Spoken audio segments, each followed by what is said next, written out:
বসন্ত উৎসবে আবারও কাছাকাছি শঙ্খ মোহর জুটি। স্টার জলসা পরিবার অ্যাওয়ার্ড অনুষ্ঠানে বহুদিন পর একে অপরের সঙ্গে দেখা হয়, এমনটাই জানিয়েছিলেন প্রতীক। সেখান থেকেই আবার কথা শুরু। এর আগে শোনা গিয়েছিল সোনামণি এবং প্রতীকের মধ্যে প্রেমের সম্পর্ক থাকলেও মাঝে দূরত্ব তৈরি হয়। তারপর দুজনেই ব্যস্ত হয়ে পড়েন ভিন্ন ধারাবাহিকে।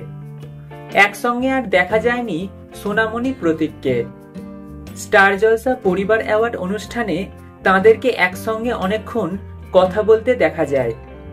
সেখান থেকেই সম্পর্কের বরফ গলা শুরু।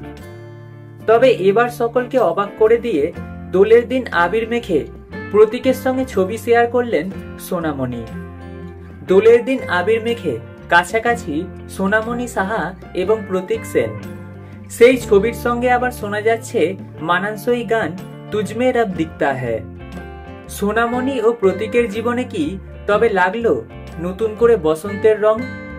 ছবি দেখে এমনটাই মনে করছেন নেটিজেনরা। ছবিতে স্পষ্ট দেখা যাচ্ছে একে অপরকে আবিরে রাঙিয়েছেন, সঙ্গে কাটিয়েছেন একান্ত সময়। এই ছবির সঙ্গে শোনা যাচ্ছে একটি প্রেমের গান। একে অপরের জীবনে আসলে কোন জায়গায় আছেন তা যেন ভালো মতো বুঝিয়ে দিচ্ছে এই রোমান্টিক গান। পুরনো তিক্ততা ভুলে কি ফের কাছাকাছি আসলেন এই জুটি? উত্তরটা জানার জন্য অপেক্ষায় রইল ভক্তরা।